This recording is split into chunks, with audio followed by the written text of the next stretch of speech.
Hey everyone, I've been looking forward to continuing sharing about the visionary state and other things that have gotten me to go and contact Bill. And so I've made an entire series of videos I'm calling the JodyVision. So if you're not aware of this, it's just a long story. And so I've shared everything during my life in Michigan and the Florida Keys. So I have one called the JodyVision, so I can share stuff like this, like going into visionary state, and maybe it's my path as an artist, whatever. It's my vision as an artist, and the fact that I go into visionary state all at the same time. So now I don't usually get up in the morning and make videos. I like sleep into the last minute and get ready to go. But lately I've been waking up a little earlier, regardless of spring forward and all that stuff. And it's been so much better for me too. I get better rest. And I thought, I was looking at the clock. I got enough time to talk to you before I go to work. So I got on my work shirt. I work at Sweet Peaks. Yeah, I look like an ice cream eater. The funny thing is the lady who owns it does not look like an ice cream eater. She's a very slender woman. So maybe she eats her ice cream in moderation when she does, but she makes some of the best ice cream for hundreds of miles away. And it's my honor to be able to stand there and sell it, right? So I really enjoy going to work. In fact, the only thing I don't like going to work sometimes is dealing with, people. You can't really communicate with them because they got a big ego, and then you kind of have to put up with stuff that's not necessary because you can't get them to understand what they're doing to cause the hang up. And so this is something I have to go in and talk about with my boss this morning. She kind of works mostly remotely. Every once in a while she drops in. And I have to kind of explain, when I come into work, this is what I have to do, but I'm set back because the other employees who close are in a big fat smelling hurry to leave. And I know half of the reason is they have rides waiting for them and stuff like that. But at the same time, I just think sometimes there's things that people do because they're not aware of it and they don't mean to be a lazy bones, So I'm kind of that person, like I can be absent-minded and forgetful, and somebody needs to tell me, hey, Jody, don't you think you should blah, blah, blah. And I appreciate it if they're telling me something that's true and necessary, but yeah, so sometimes that's the more challenging aspect of going to work, is having to let people know when they're doing something that's kind of messing up your day. And it's something they shouldn't be doing anyways, because I've worked at a lot of ice cream shops, and there's a certain way we take care of the goddamn ice cream, okay? Anyway, so that's what I'm off to do this morning. So I got my hair up in a ponytail. Hopefully it won't get in the ice cream. And I hate about these things is it's ripped my hair up, and I got these pieces of hair, so I've been trying to do something to, it's kind of silly, but that's my, my daily life. I like to share a little bit about my daily life as I share out my past, just like I'm pretty happy, I'm pretty healthy considering everything I've been through, but I haven't been training enough, so that's also why I've got this extra weight on. So I used to be in Taekwondo when I was in high school, and I was in Kung Fu down in Denver. I'm going to show you real quickly what I look like. So my last video I shared just my pictures in my life about this time in my life and I first moved to Denver. See that? I did a selfie with the Polaroid, so that's why it's a little bit blurry. And then so my favorite band I was listening to at the time was Frontline Assembly, and so coming back to my stories about them, that album just came out. I just moved to Denver and got my first apartment off of Pearl Street and really close to Colfax, on that alley where the dirty bums like to go and do their dirty bum business, right? So I was only there for a couple of months, but it was kind of a scary time in my life, having to get my first apartment, and it was in a scary area, and I was really struggling with employment at first. Thankfully, I had a little bit of money saved up, but I had this album and some of the singles that came off it, and I was really excited because I was thinking, oh, good, Frontline Assembly just released an album, therefore they're also going to be touring very soon. So I was thinking about it, and I really wanted to go and introduce myself to Bill Lieb. As I'd mentioned in the last video on this topic, I did try to get his phone number when I was living in Florida, and that's mostly because my friend Janet talked me into it, because I never thought, I could just look him up and call him like that, but like she said, well, he's not that famous. And so anyways, this would be my second attempt maybe to go meet Bill Lieb. So they did tour the very next year, and so after this album came out, I think I was still living in that apartment when I had this dream, you know. So I was listening to that album, thinking about Bill Lieb, and then I had a really cool dream. Rather than a vision, it was a very vivid and memorable dream where it felt like I was floating through somebody's house. Like I could see the like couch and the coffee table, and then I rose up through the ceiling until I reached the level of somebody who was laying in their bed. So they were in front of me, and I was drifting towards them. Now when I wake up in the morning, I feel bad. I kind of got the sniffles. I don't really like doing videos when I'm dealing with my allergies sometimes, but I really can't wait. This is such a cool story because, you know, I'm drifting through this room. Everything's kind of black and white, so I'm thinking I'm in astral travel. So I've been in astral travel before, and I'm familiar with some of the indications. Like sometimes it's all like, it's like in black and white, but it's like an electric blue hue to everything. It's like a one color picture with using dark and light, you know. So it's really cool. So I've experienced this level of awareness before. I think earlier on when I had that dream slash possible out of body experience where I met Stephen Mallender, Cabaret Voltaire, when I was about maybe 10, around the age of 10, you know. I thought at the time I may have died, you know, because I knew we were living close to the Navy base, and I know there's a chance they could blow us the fuck up. And so I was kind of wandering around the house to see if I was even alive, right? So that's when I was like 10 years old. So there's another video in this playlist about going out of my body. I might have wrote OBE. But in this case, I was in somebody else's house. So, you know, I saw their living room, then I saw their bedroom. And I'm drifting into this person, and I knew automatically that it was Bill Lieb. And so his head was kind of to my right, and then he was kind of laying with his feet going to my left. And it seemed like that wall, it might have been like the corner of the room like this, you know. So I'm not really sure exactly how the bed was positioned, but his feet were pointed, and there seemed to be like a white window where his feet were pointed. It's kind of like if you've ever heard of Robert Monroe, he talks about round pegs and square holes. It's kind of, that might have been a title, I can't remember, but sometimes when he's out of body, he sees kind of these square-shaped doorways, and it just seems to be like a white light doorway. So as I was drifting in, I kind of noticed all that, and I realized I knew who I was looking at and everything, but instead of seeing a naked man or anything, you know, I didn't see, you know, Bill Lieb naked particularly, but I could see right through him, which was very interesting.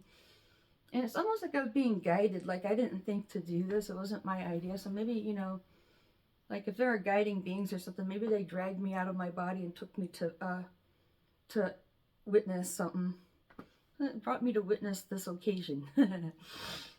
So anyways, it was like I was scanning Bill Lieb from his feet to the head, you know, and I could see right through him. Like it's kind of like an x-ray. Like I could see his bone structure in there, and I could see all the nerves coming down, and I could even see the pulse of his blood, man. And I was scanning that, and then I got to his center, you know, where your belly button is. In a Chinese we call it the dantian. That's where we breathe to, right? So it seemed to be a problem because there's like everything's kind of got that two-tone blue color. I mean, you know, everything's blue but light and dark or whatever. Like I was saying, it's like black and white with a blue hue to everything. And I'm scanning Bill, but then when I get there, it was just like this off-color brown cloud, and it was like a thunderhead. It was like, and the first thing I thought to myself was it didn't seem to be an ordinary part of our anatomy. And so I started to wonder. So as soon as I started to wonder what exactly I'm looking at, I felt the most horrible sense of, it was like a major pang of terror. It was just like, ah! So in learning a little bit about the energy body and this type of thing, like I was saying, the Dantian is a term we use in Qigong, so Tao is Qigong. And in yoga, they talk about these energy points as well. So that's a very important energy point where we gather our life force energy and then distribute it to our body. So in reality, that may tie in with like the kidneys, you know. And kidneys have to do with mortal fear and stuff like that. So like if this is somebody who's holding in a lot of fear, then maybe he's got this like brown cloud thing manifesting. So that's just an aside, because at the moment I honestly didn't know what I was looking at, and something I may have learned about years later. to understand, okay, that's what I'm looking at. And this is a common problem for a lot of people. And so, so when you go on to the higher arts, like the Taoist Qigong and all that, that's where you learn to recognize and clear those out, But, so whether it's Bill Lieb's issue or it's the issue we're facing, that brown cloud inside of Bill's dantian, I just felt the most horrible, painful fear, and it lasted for only a moment, but it let me know basically what that cloud was, basically that exact feeling.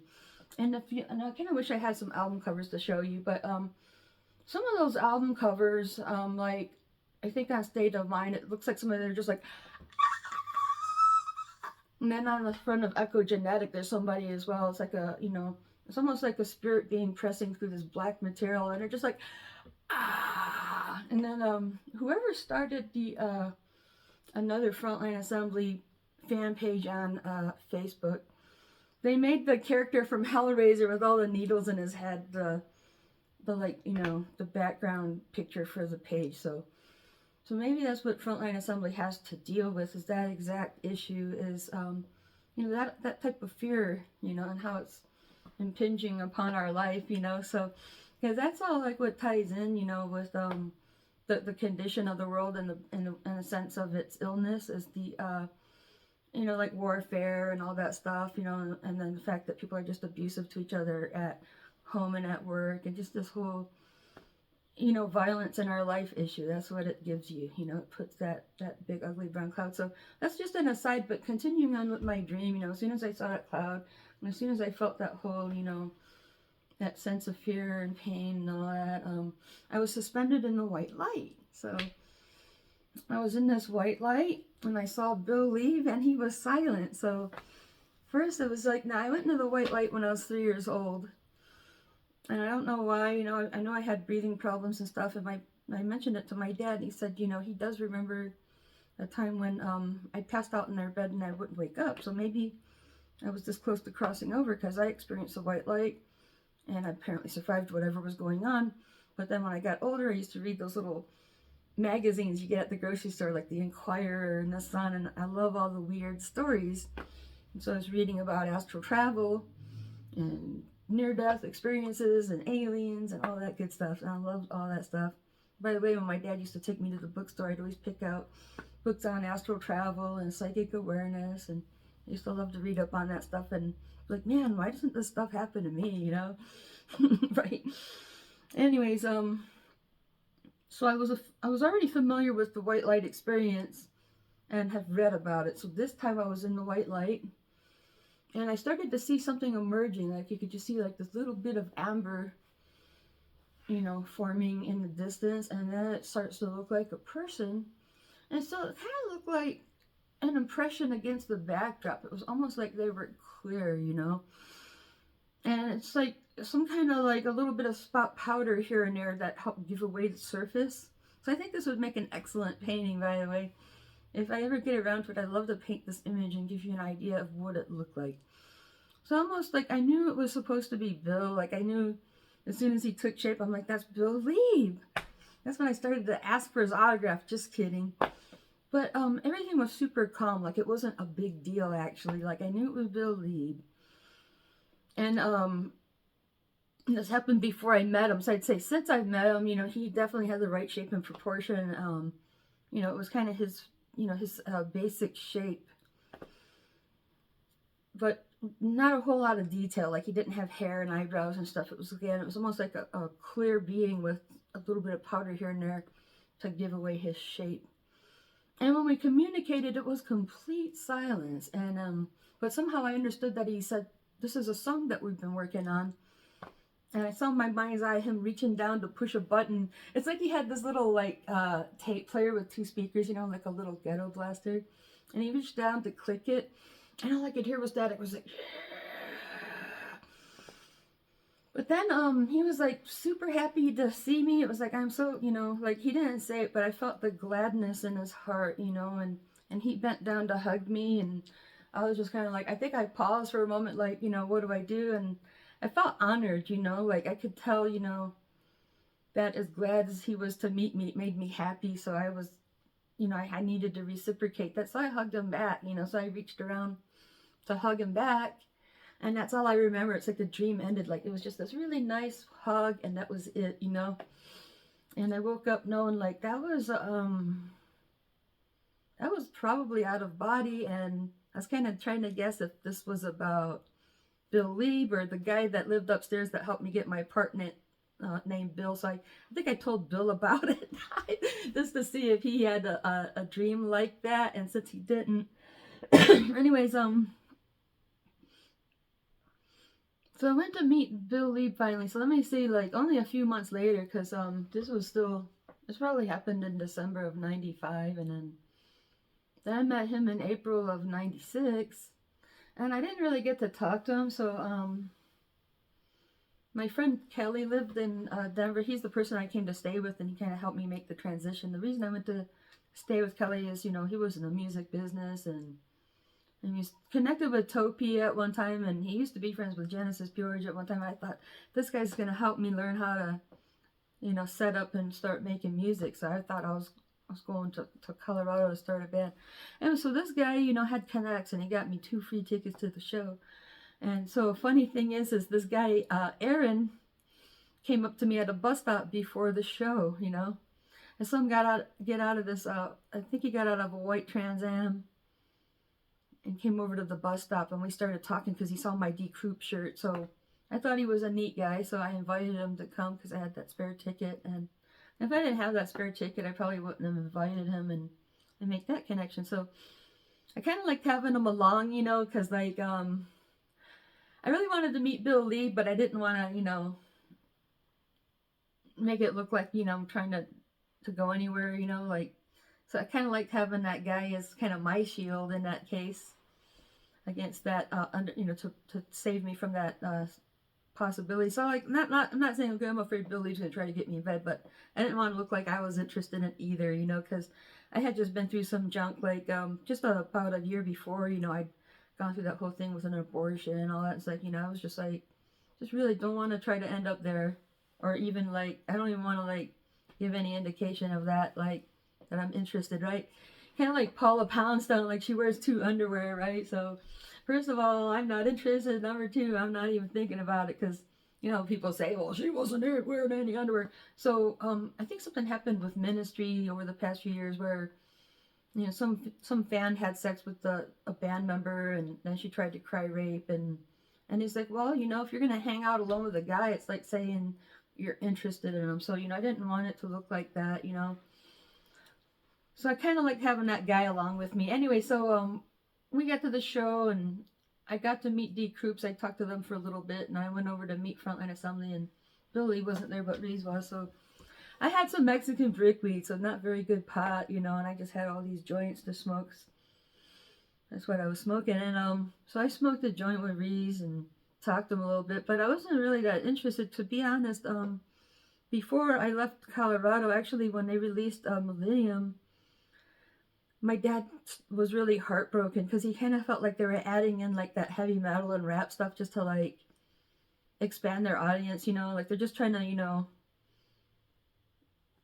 raise their numbers, so to speak. And so, you know, now that I'm older and I've learned about it, you know, in a roundabout way, it did kind of happen because they went on to a record label that was kind of demanding that they start acting more like the other bands on the label. So what they did was kind of like,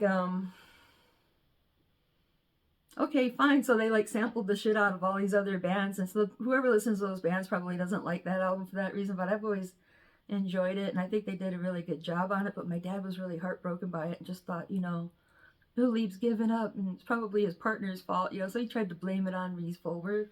So I guess I kind of felt like, you know, Reese Fulber was probably the one responsible for wrecking Frontline Assembly, and so I wasn't really that interested in meeting him. So, you know, I didn't really have a lot to say to him, you know. But then when Bill Lieb came in, he came in, and he was kind of doing something over by his bunk bed, and then he looked right at me, and it kind of felt like he was annoyed. He didn't really like seeing people hanging out in their tour bus. That's kind of what I thought, you know. But as soon as our eyes engaged, there was like a electric flash that I experienced with kind of a jolt. So I don't know if it's just, you know, just because I'm nervous, you could say that, but I've never experienced anything like that before. And every time I listen to New Order, every time I think of you, I feel a shot right through without both of you.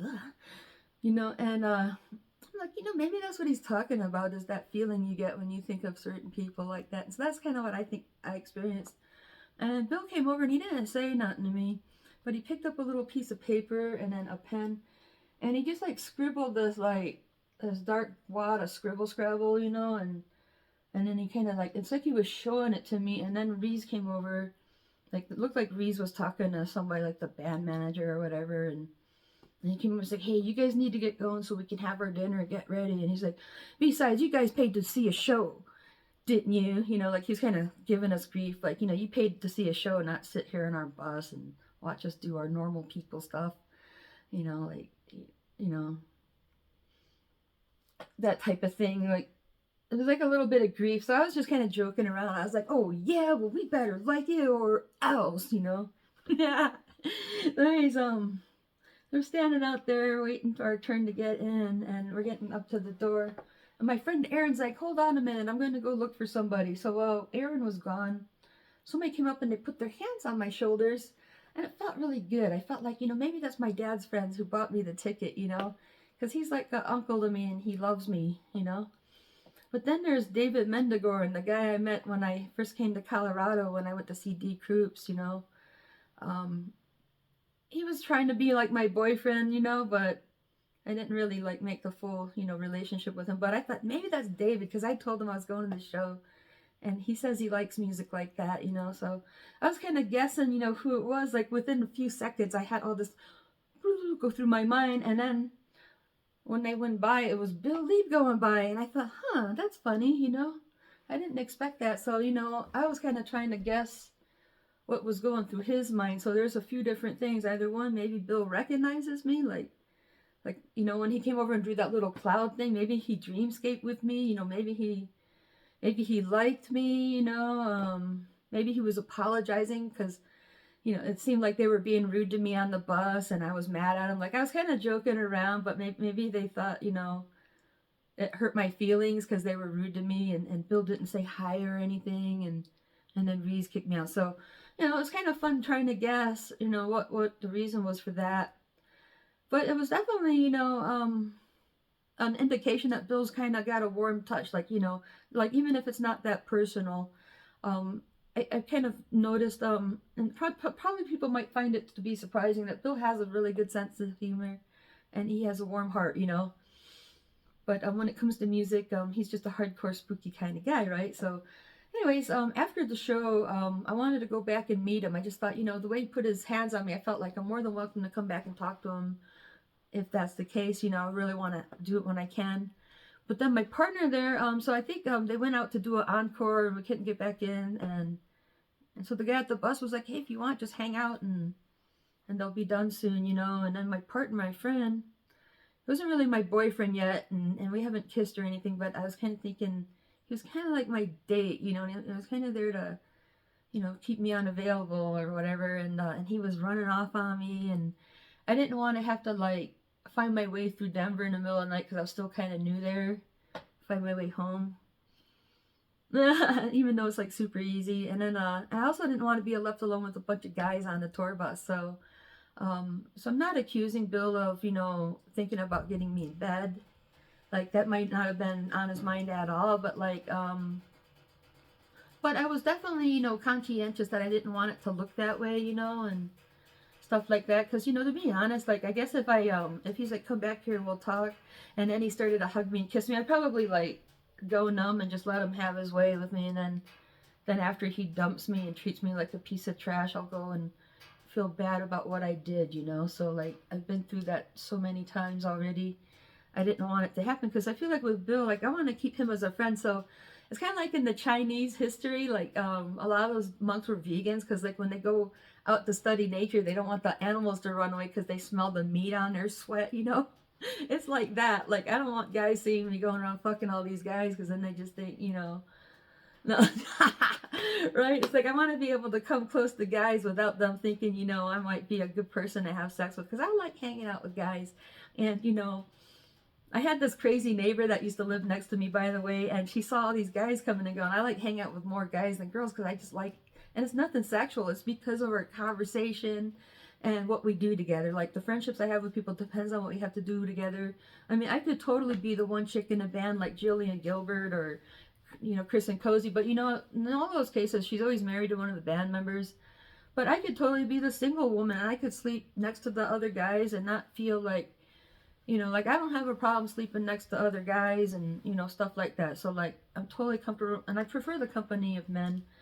But I really don't like to date and go around having sex and all this type of stuff. Like I'm totally not on the market, you know, that type of thing. So like I'm just saying, you know, like I'm not in denial or anything, but to be honest, it's like, hey, you know, if the guy, you know, wanted to do it to me, I'd probably let him. So I'm not in denial. I'm just saying, I feel bad because later on when I wrote to them, I kind of brought that up a little bit, and so it just turned into like a misunderstanding, I think. And like, you know, like somebody said, oh, Jody tried to accuse Bill of walking up and squeezing her ass. Like, I never said that. No, I didn't say that. And you know, I think anyways, that was interesting because, like, you know, I have another leg of the story, which is real quick, is later on they released their album Delerium Karma, and it was really exciting watching Bill Lieb take a different, you know, go into a slightly different playing style, where it's kind of like he's using all his Bill Liebness and all the technique and everything that comes from techno and industrial and applying it to more of a dance pop variety of music. So my opinion, by the way, is Delirium is the true meaning of alternative music, because there's like conventional music that comes out on the radio and it's usually manufactured crap, but you know, I think what people have been laughing at Delirium for being too commercial or being more commercial, is the term should be conventional. It's almost like it's more conventional because it's like safer to play around other people. Like I could come over to my grandma's and put it on her stereo, where like if I put on Frontline Assembly, you know, something like that, they'd probably have me turn it off like after the first few beats, you know, right? Or, you know, stuff like that. So anyways, it was exciting getting that album. At first I didn't like it because it was just such a chicky album, but then you know, me and my friend Chris were tripping together one night and he slipped that album in, and I was like, whoa, this is a really well done album. So and then when it comes to that song they had Sarah McLachlan as a guest singer.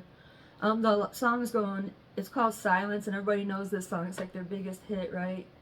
So like she's singing, in this white light I have seen you and you were silent. I was like, holy shit. I'm thinking, what if Bill Lieb had that dream too, or you know, something like that, you know? And then like when he like did that little scribble thing, and like maybe, you know, like maybe he was dreamscaping with me and he knew about the brown cloud and he knew all this stuff. And so anyways, what I really wanted to bring up on this conversation was how, like, boom, I had the dream where I may have been out of body, I may have went into the white light. And if it wasn't a situation where Bill and I were both out of body, and if it wasn't a situation where he and I were in the white light by any chance, then it was just a very good prophetic dream about the song, actually, right? So maybe it was nothing more than a prophetic dream. So like I was searching to find out if Bill Lieb had the same dream. So when he did the little cloud thing, and then the song came out, like I was like, dude, somebody on the other end. So there's like a parallel in that song, dude, that I'm kind of sick of that song, to be honest. Like I can't really listen to it anymore, but whenever I do listen to that song, it's always going to tie my memory to this event where I'm pretty sure I saw Bill Lieb in a white light and we had a good hug together. Now when I first met Bill Lieb in my visions, and we were little kids back in 1982, you know, we went outside to play, and Bill, he asked me to hug him, and I hesitated. Come on, you have to do this. I'm like, oh, all right. So I went up and hugged him, and it was like, ugh. I was like praying to God he wasn't going to try to kiss me, which he did not. So I hugged him. And so then that dream, he hugged me. So in reality, the very next chance I got, I didn't get a chance to do this till like 2007. So that's that picture I'll be pointing to over here. First time I really got a chance to give him a hug, and the reason I did that was I probably wouldn't have done it if it wasn't for these things adding up. Like I really want to hug this guy. Like he's really special to me. And when I did hug Bill Lieb eventually, it was like a really good hug. Like again, that's what I'm saying. He's a lot, you know, warmer and friendlier than you would think, you know. I mean, he sings like a big spooky dragon breath, but I think Bill Lieb's somebody told me he's kind of shy, and he even said himself he doesn't really like to be involved with a lot of people. He keeps his circle small, that type of thing. But that, that doesn't necessarily mean, he's a cold and callous person. So it's like, this is something where, like, you don't need to know all this stuff to like somebody's music. Like, if you like their music, play it. If not, then don't. Like, you don't need to know how they run their life or what kind of person they are. But just to add, a bonus, don't be surprised if you find the Bill to be a funny and friendly person, as scary as he does sing, right? Anyway, so in this white light, I have seen Bill, and he was silent, and it seems to be the case, and so later on, as I describe some of the things that have happened, a lot of it's kind of like visionary slips and stuff like that, but along the way I've had a few very vivid and colorful dreams.